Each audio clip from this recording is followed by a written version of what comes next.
The title of my message today is Be Holy Because I Am Holy. And what a task to take on this topic of the holiness of God. I'm a mere man and I can not fully fathom the holiness of God. I don't think any of us can, but we can try and we must try, and that's why we're here today.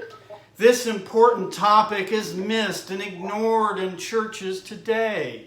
We must know and appreciate God's holiness because first, a lost man who does not believe that God is entirely holy will not want to trust Him or believe that He has any need or desire to be saved.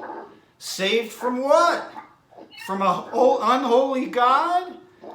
That man is prone to stay in his sin. And what about a saved man who does not know or appreciate the holiness of God?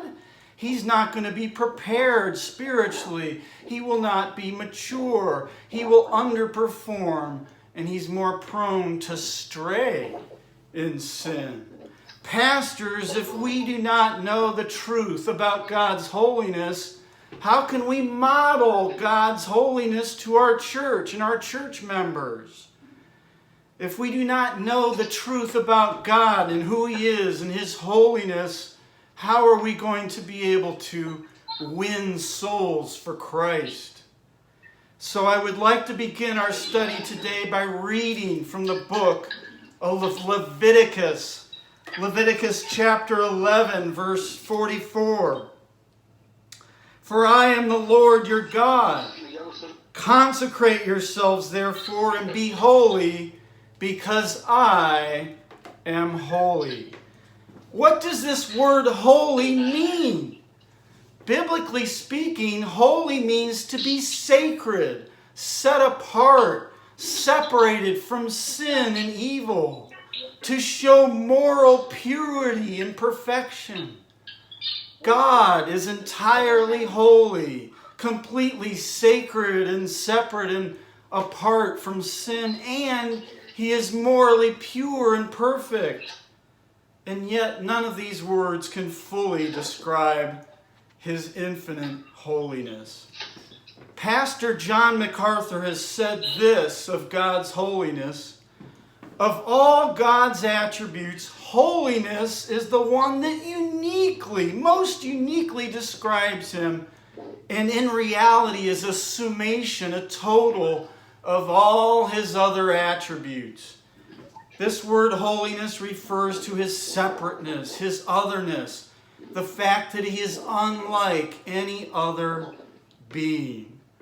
Does Holy Scripture support what Dr. MacArthur says? Yes, it does. Make no mistake, God is in a class by Himself. And that is the first heading I want to put forth for you today. God, our holy God, is in a class by Himself. Listen to the prophet Moses' song to the Lord in Exodus 15:11.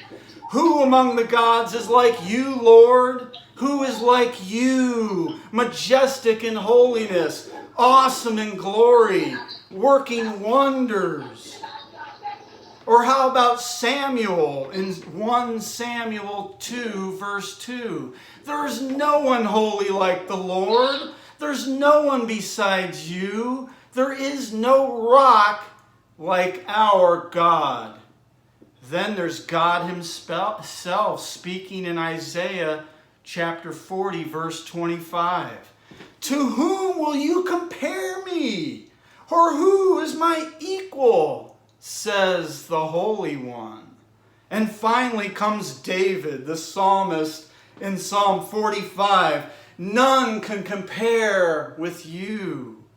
And then his great conclusion in Psalm 86:10. You alone are God. Reflect, consider, just look at these Bible passages. God is absolutely and positively majestic, glorious in His holiness.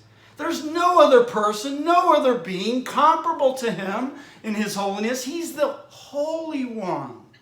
as he again testifies in Hosea chapter 11, verse 9, where God says, "For I am God and not a man, the Holy One among you."